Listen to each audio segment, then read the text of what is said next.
Welcome to Research Matters, an online show that is all about communicating the research taking place at NUST in efforts to promote the university's research agenda and the impact thereof.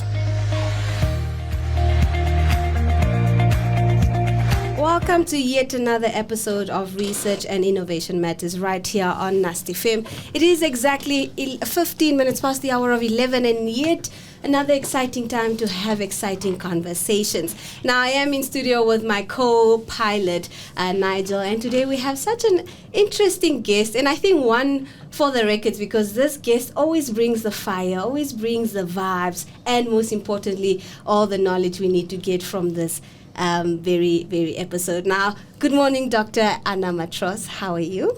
Good morning, and yes, thank you so much for that lovely, sorry, I need to cough. It's okay. Lovely introduction.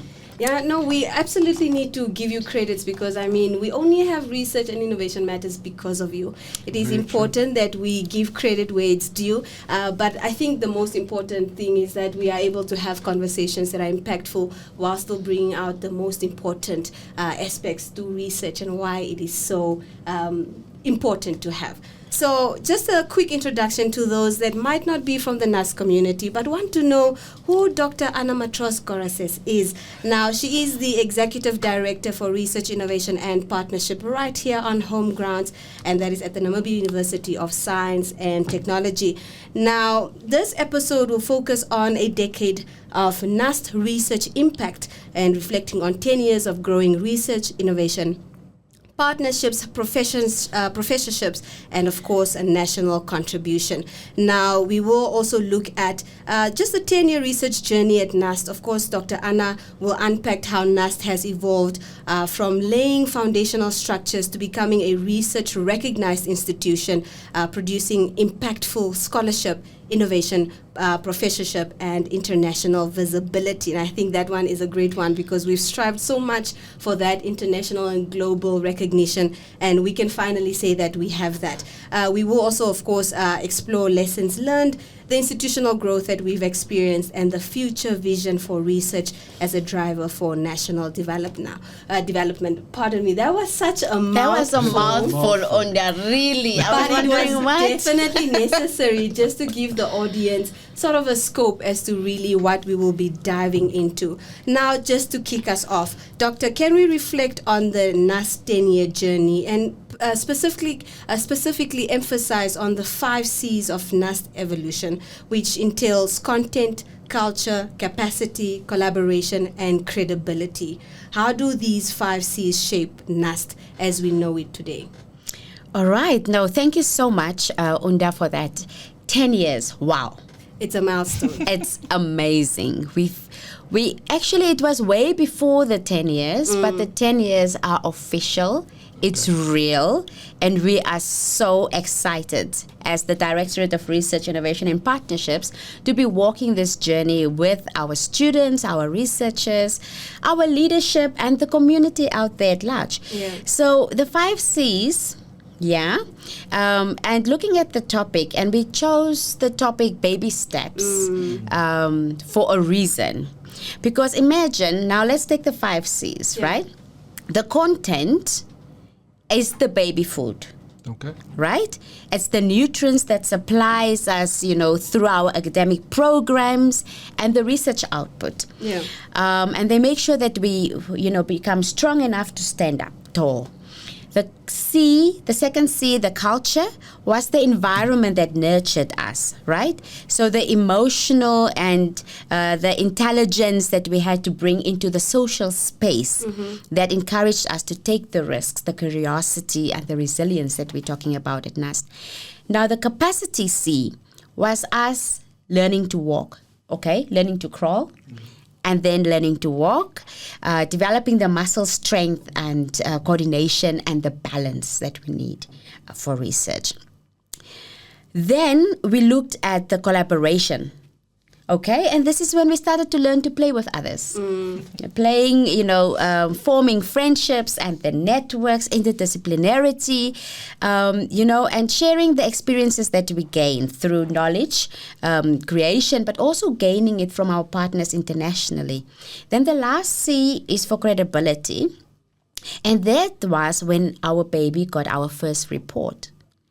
And achieving recognition, within this 10 years, and I can't have a conversation without mentioning Sarima. Of course. Being the president of Sarima this year. Yeah.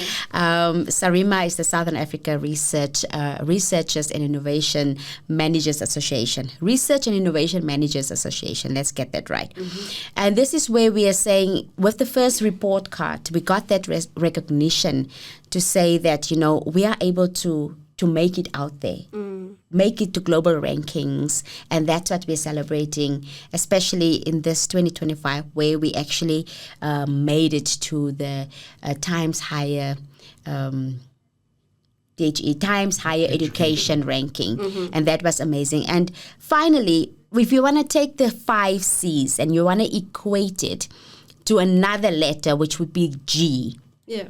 Okay, not Goreses, but G Greatness. for growth. Oh, growth. And that is the journey that I would like to equate with the baby steps, the growth from a promising infant to a bold young leader in the national and regional knowledge ecosystem. All right. Wow. I think that's an interesting journey, but going back to the 5 C's, why 5 C's? I know you like doing things differently as AMG. Why 5 C's? Why not 5 P's? Why not? What is the essence behind the rhyme? Yeah, so it has to be something that if you look at 10 years, you need to be able to understand and relate to it. And everybody can relate to ABCs. And we are talking about the growth journey.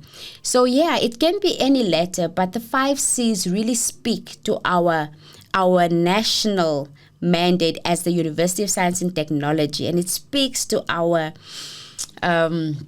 positioning as well.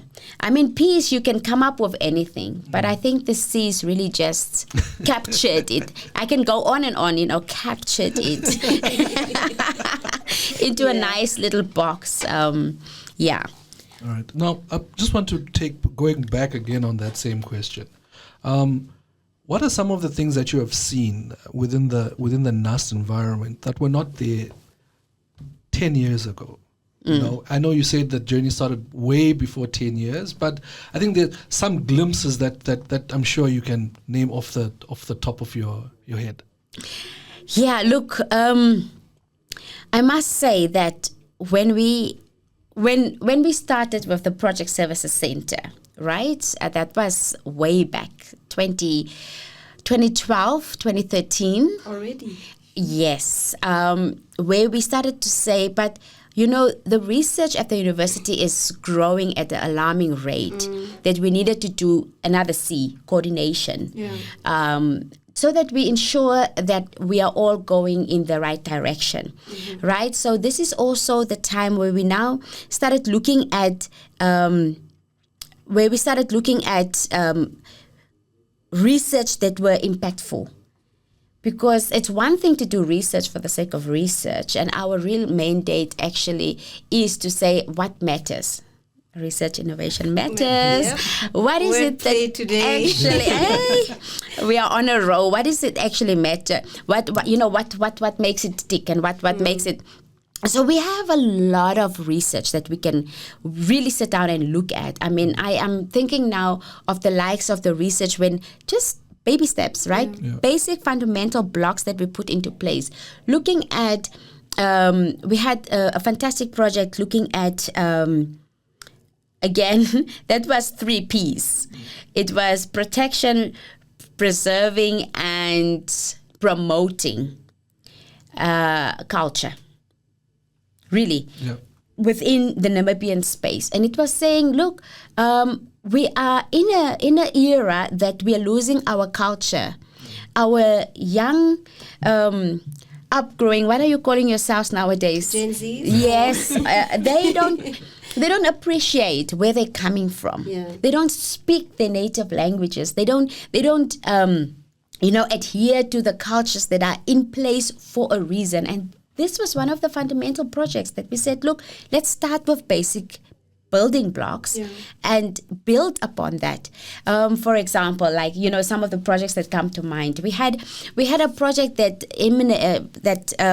resulted into a forest monitoring framework.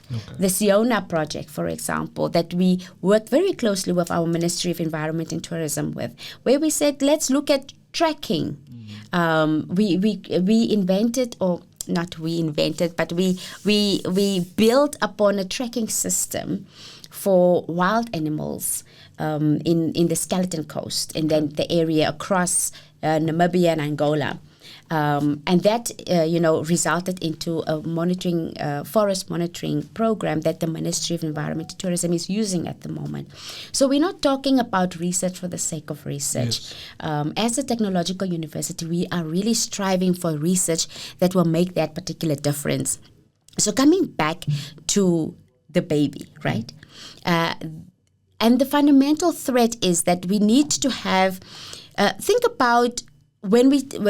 to put the building blocks in place, we needed vaccination.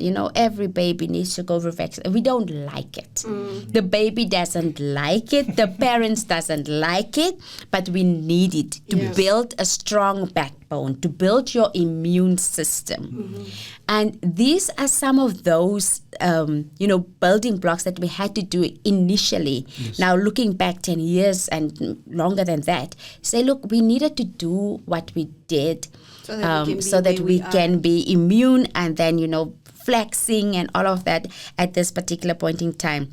So really, what I wanted to say was we built in, the whole sustainability element. Indigenous knowledge already then was a big building block and a requirement for research to happen. Involving postgraduate students was a requirement for us to be able to take that forward, and then obviously having that community engagement. So there was a lot that happened, and I'm sure, if you go through your photo album, you go through those aha moments and things like that, but there's quite a lot, And I'm sure that this is also part of the reasons of establishing the Institutional Research and Publications Committee, the IRPC. And and I guess in somewhat it was a game changer of sorts within the NUST setup. Yes. So funny you should mention the IRPC, because that's exactly it. It's the vaccine. The IRPC is actually the vaccine, because you need to put it in place at certain periods along your growth trajectory, and really just build it in to say, look, you need the policies, you need the guidelines. And IRPC really also guided the entire process. I must say that it really brought about the structure and the support and the maturity of the research governance, if you want to put it that way, within the university. So, it's actually finding a home for quality control, compliance, another C, and the route for publication, because that's what we are always saying. That's why it's called the Institutional Research and Publications Committee.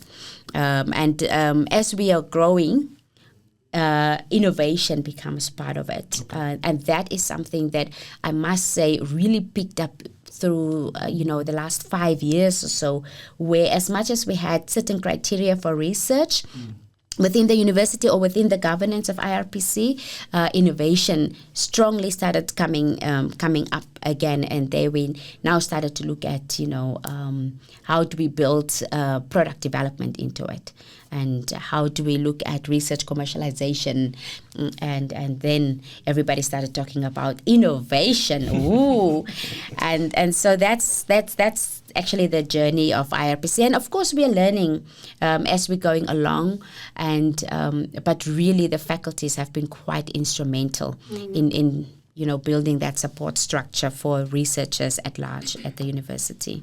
Now, Doctor, I just want us to look at Institutional Research Week. I mean, it has become such a big part of this institution, and perhaps we can say thank you to you as well for driving it as much as you do. Now, of course, it has involved evolved so much into a culture that we now pride ourselves as NUST. We know that, Research Week is coming in, all the academics are roped in, even administrative staff.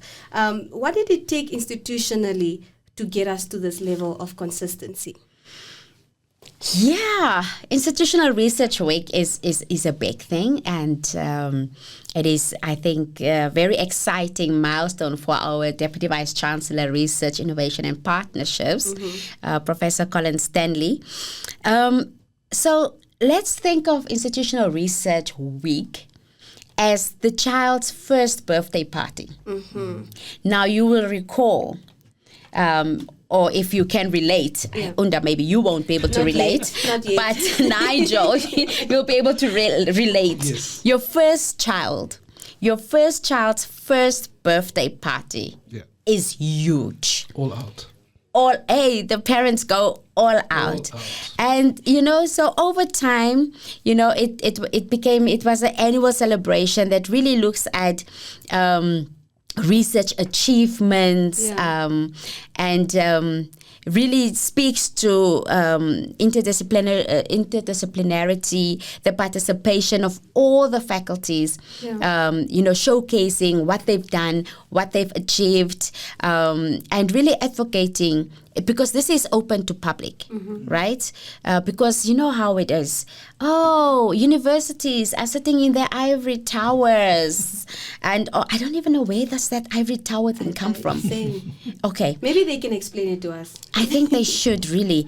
But it's really looking at how do we get researchers to own their space and tell the public, look, I'm doing this particular research on renewable energy to contribute to X, Y, and Z.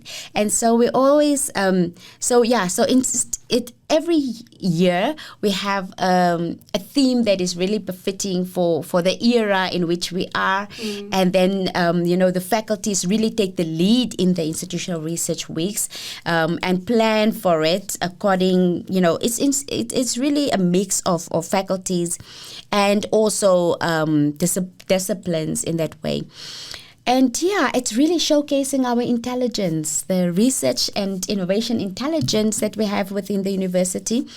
So, it started off as a birthday party, but now it is a family tradition. That, of course, every year we have to have a party. We have to have a birthday party, and that's Institutional Research Week for you. And I think it's so great that we get to celebrate and come together, because I think that would drive more researchers to say, hey, it's not just the output and the impact, but you get recognized for the hard work that you put in yearly or over time. So I think that's a great platform. Yeah, and speaking of recognition, the louder it gets, the prouder we grow, and the better it becomes, because initially we didn't have the professorial inauguration as part of the research weeks, but the last 2-3 years we've actually brought that in, because it all comes together, because you've got your different levels of research excellence, and we are really also using that platform to inspire the early career researchers. So it also then ends off with the Research of the Year awards, and that's always great, because you can see the faculties introducing early career researchers. We are calling them emerging researchers, and then you've got your establishing. We like alphabet because those are 3 E's, by the way. I think, Doctor, it's just you. You're just cooking these alphabets. But I think it's such a great way to be motivated and inspired, and truly I think I commend DRIP for that initiative. Now, you touched a bit on professorship, and I just wanted to know, what does it take to become a professor? Oh, that's a great question. So, obviously, you are at your advanced stage of your research. So, your number of publications in peer-reviewed journals, they count a lot. So, not just anywhere. No, not just anywhere. And we have to be very careful, especially in this day and age where we've got... Of course, we advocate for open source journals and things like that, but it needs to be peer-reviewed journals, because that builds on your recognition, your credibility, and it also helps with the quality. Of course, Yes. And then obviously we've got a couple of criteria for professorship. So obviously you've got your research output, which is your publications, but also which could be either your patents, some of your products that you've developed, and products in this instance, could be frameworks, it could be apps, it could be different elements of that. Then obviously we also look at your supervisory capacity, your number of students you supervise at postgrad or sort of higher degree level, master's, PhD students. We're also looking at your ability to bring in grants, research grants, funding, and obviously the higher volumes you can bring in, the better. Yeah. And also you look at your community engagement, and sort of, to what level do you involve community and so on. So it's quite a hefty criteria. for sure. And we are very, very focused, as NUST, we focus on quality. And also because this also places you in a certain category of association with the best. So when you get that professorship, you know that you have gotten to the best. But now what we are advocating, we've developed what we call the researcher development framework, is that there are certain requirements of professors that they need to be able to mentor.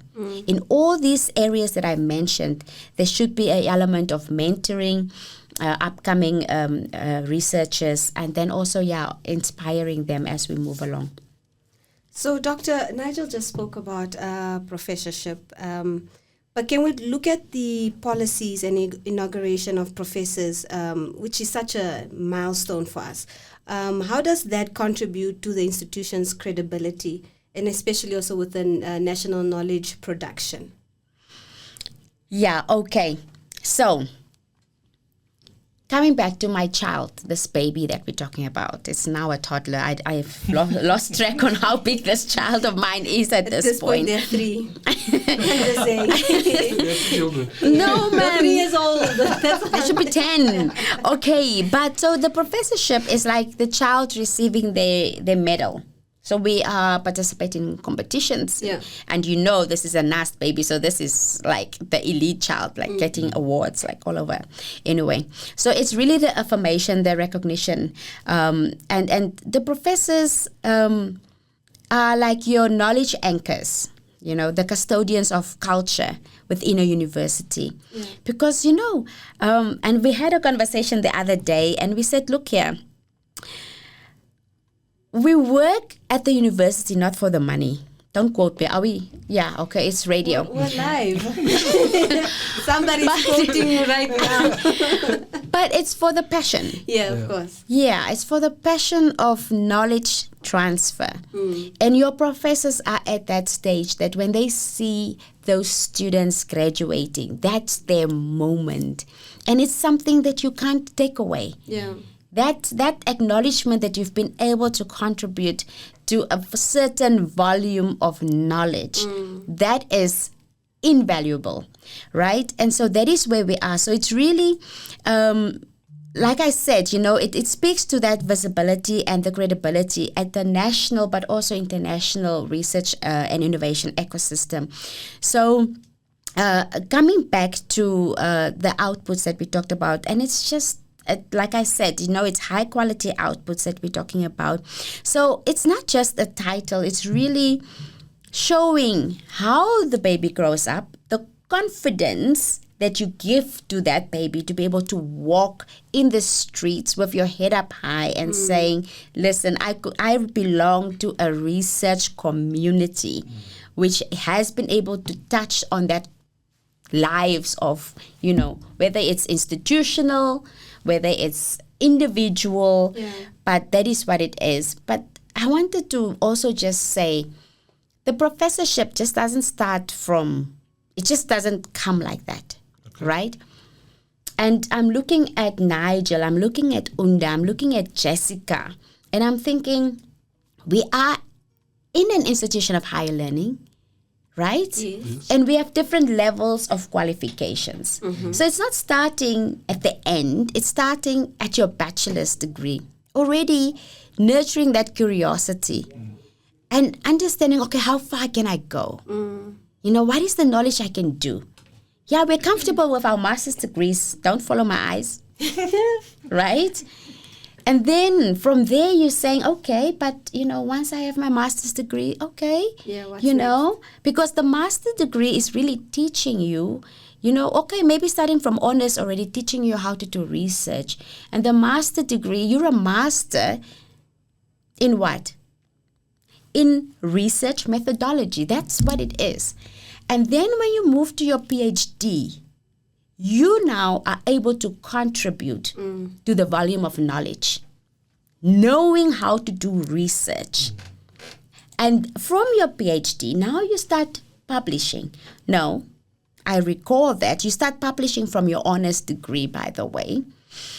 But then you build up on that and you take it to the next level. So like I said, look, it's about finding your passion and finding, whether it's in research and whether it's in innovation, right? Finding that thread that will make you understand your purpose. Yeah. I'm becoming very philosophical right now. You're cooking better, as the Gen Z said. But hopefully after this, you're going to register for your PhD, right? Yeah, okay. I'm looking at Jessica because, it takes motivation from your peers. Mm-hmm. Sometimes it's individual efforts, but most times, when you're... Yeah, okay, Unda, okay. Now you're getting philosophical. You're not getting it.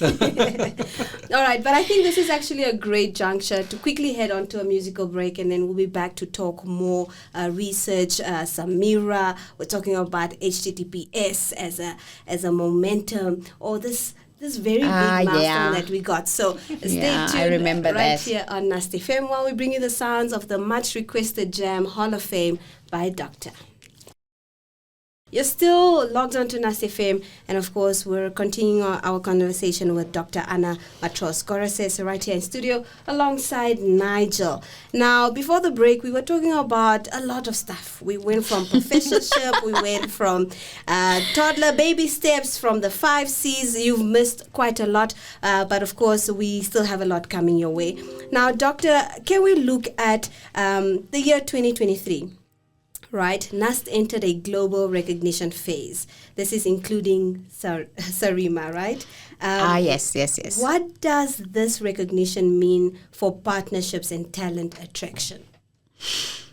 Yeah, that was the moment. That was an amazing moment. Did you cry?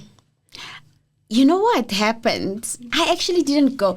It was the first year in forever that I did not attend a SARIMA conference. Are you serious? Yes, but that year I was so fortunate to be able to send my entire office to SARIMA. So, it was way before Nigel and Jessica. I was looking at your team like, can we get receipts? Yeah, but it was an interesting year, I must say, and the team was there, and totally unexpected, NUST received that award, and it was amazing. And if you can think about it, it was the time when we still had Delia Marstorp with us, the late. I have to shout out to Delia as well, and she was there at the forefront. She was like, this is my award for all my hard work. Of course. In the words of Delia Angelique Marstorp. A confident woman. Yes. So going down memory lane, now you just jogged my memory. So maybe I'll start crying now because I did not cry then. Yeah. Don't cry on air. I shouldn't do that. Okay, that is fine. But it was, when you look at your baby and you just look and you say, sure, I can't believe that this baby has grown up so much. Yeah. And you just, you know that, okay, let me look at Nigel. You know that feeling. It's a magical feeling, and that is what it was, It tells the world that NUST speaks a language of innovation. And we are fluent at the language now. And we can stand up there with everyone else because the SARIMA Award is amongst Southern African universities. Yeah. You know, I'm talking Stellenbosch, I'm talking UCT, UFS, UP, I'm talking University of Botswana. So it was amazing. Yeah. So that it was that recognition that we that we could now, in a very short space of time, by the way, we could talk the same language and converse. So yeah, that was actually quite good, and it opens also a lot of doors. Because once you get to that recognition stage, grants become easier. Yeah. Universities across the globe, sees NUST as a partner, and you wanna partner. You wanna bump up with the big boys, exactly. and things like that. So, yeah, it was it. Yeah, now, what can I say? Just fast forward a few years. I think this year you became the president of Sarima. Imagine that. Imagine that. That deserves applause. Yeah, I think. Now, how is this partnership? How does it benefit the for example, the Sarima partnership? How does it benefit the Nigel in this NUST environment, or the professor out there? How does this association? Yeah, look, I mean, the fact that NUST is out there now. So, I mean, it's a recognized partner. And the fact that I'm actually the president of Sarima,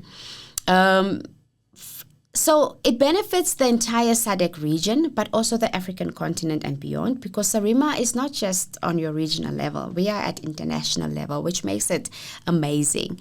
But also, it just gives you that extra flavor, I can't speak French. Okay, go ahead. Flex. Yeah, but it gives you that flavor, and NUST obviously as an institution also piggybacks on that recognition. Of course, yeah. And it comes with a lot of influence. You are able to have conversations across the board, and you are able to look at continental research and innovation directions. We're talking Africa Agenda 2063. You're talking SISTA now, the strategy for Africa 2025, 2035. And so it really speaks to a holistic research and innovation management space. And really, how does that, bring on board the Nigels and everybody else?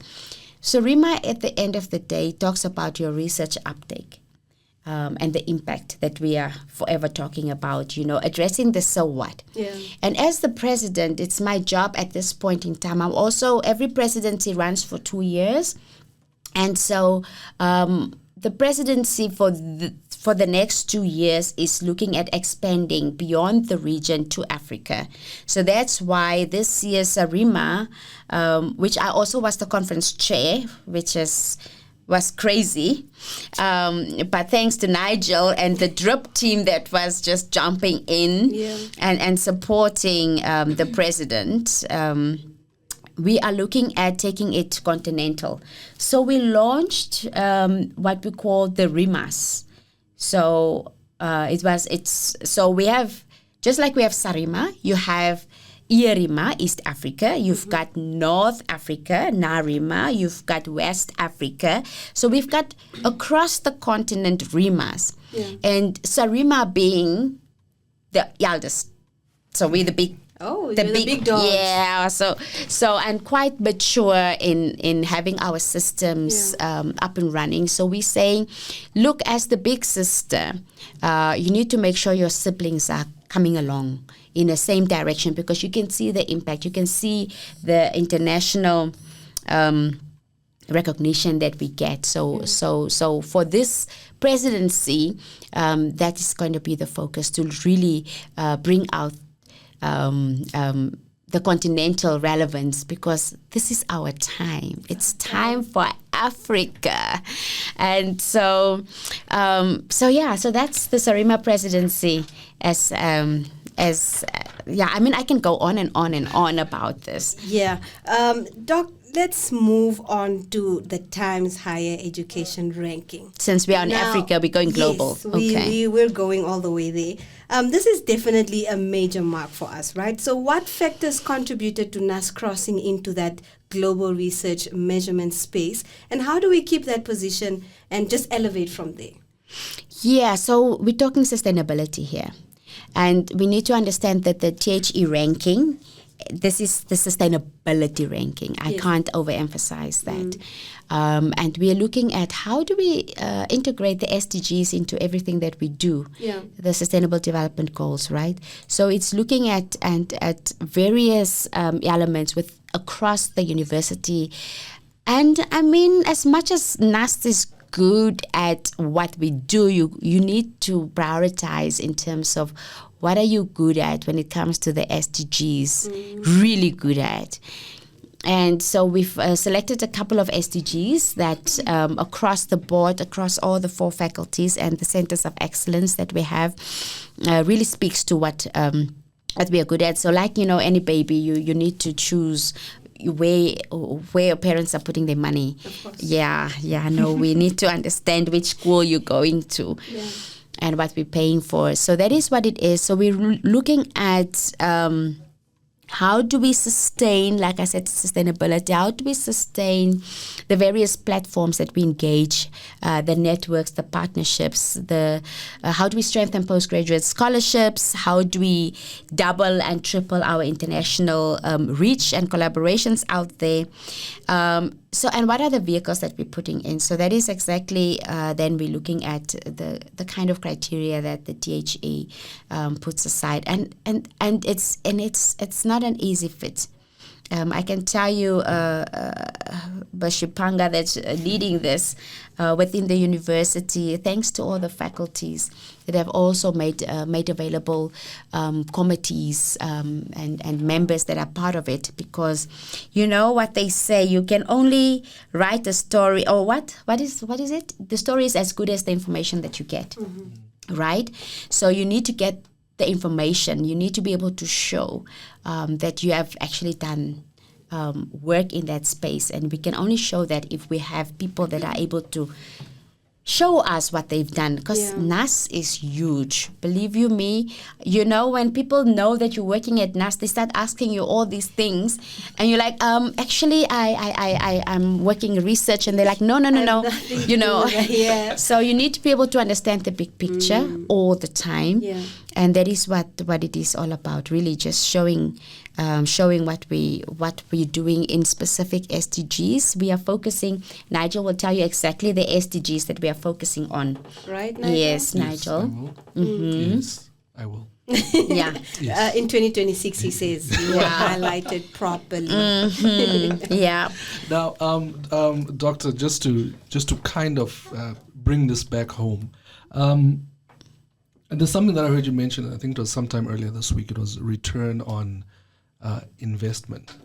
Return on impact. Sorry, yes, thank you for that correction. Return on impact. Now, going into the next decade, we've spoken about this toddler and how far this baby steps, as how far we've got to where we are, 10 years old. I think now we're going into our pre-teen phase. We're in our pre-teen phase and we're going forward. Now, return on impact going into the next decade. What are the next frontiers with regard to NUST research? And what must we now double down on to stay competitive and yet relevant? Yeah, so we said that we are preteen now, right? So you know how preteens are. Again. A mess. Yeah, no, you're gonna have to. I'm not there yet. You're gonna have to join the party at some point. Yeah, your husband is listening. Preteens, they are curious, they are restless, but very confident. Mommy, I told you this is what we're going to do. Or teacher said. That's the famous one. Right. So this is the stage where we are restless, we are very confident, we are doing our thing. And that's the stage, very exciting stage, especially looking at the era that we're in. Digital space is amazing, and we really encourage everyone, because now we can do everything so much faster but also so much better. Yep. Right? So this is the space where we are in. We are delivering. And now, what are we doubling down? Is that even a theme? Is that a thing? People's Apparently, it's a. they say that It's a double Gen Z down. term. Now we're focusing on. Okay. Yeah. No. Okay. Right. Like so clocking it really. So we are doubling down on innovation, and we're trying to keep that innovation thread across the board. So you would have heard about our NUST Innovation Hub. Yes, of course. This year, really, we did so much. Really, as much as we now have it down, we are looking, the researchers are working very well together. We are looking at crossing faculties, and now we are looking at bringing that innovative part into it. And so we are using the NUST I. Again, letters. Ooh, we love our alphabet. But that innovation hub is really, I think, looking at the next 10 years and beyond is the centerpiece, because that's where we are now saying we're bringing the research plus business, which will give you the innovation. And that's the return on impact that we're talking about. So NUST Exco will tell us about return on investment, which is absolutely 100%. And we are saying that investment, we are turning it into impact. And so that is what we're looking at for the next couple of years. So if you're looking at what is current at the moment, what is trending, we are talking obviously circular economy, one of my favorite personal research areas, water, energy, food nexus, but also the digital sovereignty, and our latest topic as the science diplomacy. Things like that, smart societies. We are moving towards community 5.0. And what is NUST as a technological university doing within our research continuum to get us there? And that's, again, that thread of innovation that we're talking about. So that's, Nigel, is what we're doubling down on. You heard? Clock that, Nigel. Mic drop. But that was such a nice way to wrap up our episode for today. Of course, this also wraps it up for 2025. But Doctor has another mic drop moment that she wants to bring before we have our final words for this episode. So I wanted to really, as much as I started off with saying all the 5 C's equal G, which was growth, I wanted to bring that G and say gratitude. So as the final words, I really, really wanted to say thank you to you, Unda, to you, Nigel, to you, Jessica, to my drippers out there. I know you are listening, all the drippers, but also to our students, which, as you know, is our lifeblood. Of course. For the university. Our students being the bachelors, being the honors, being the masters, and of course our PhD students, but our early career researchers and our advanced researchers, our staff members. The academics, we always say that we should not look at research as a separate entity, but it's part of our academic excellence that we are driving at the university. And that is really the hands of what we're doing, our intellectual production that we're running. But I also need to say thank you to our industry partners that really makes that relevant so much more, because we are able to show that credibility that as a university we are making that difference. But I also needed to just again thank our communities out there for coming to NUST, recognizing that we have the value, we can add value to some of the challenges that we are facing. And our alumni, we recently, and I must say, we are so proud of our SASCAL graduate students program. What? SGSP? I need to get that right. That's correct. Yes. SGSP, SASCAL graduate study program. Yeah, I don't think our professor, our Fulu will be impressed. Neither will my SASCAL partners be impressed. So it's the SGSP, SASCAL Graduate Studies Program. Yes. I got it right. Thank you so much. That we had our PhD students graduating, and that was a fantastic moment. It was a crying moment. But then I have to also thank the NUST leadership, our DVC, who's leading the research portfolio, but also the DVC Academic and Teaching and Learning, and of course our DVC Finance Operations, that really believed in this baby. And really giving this baby an opportunity to go out there and be themselves. And that's what we're doing.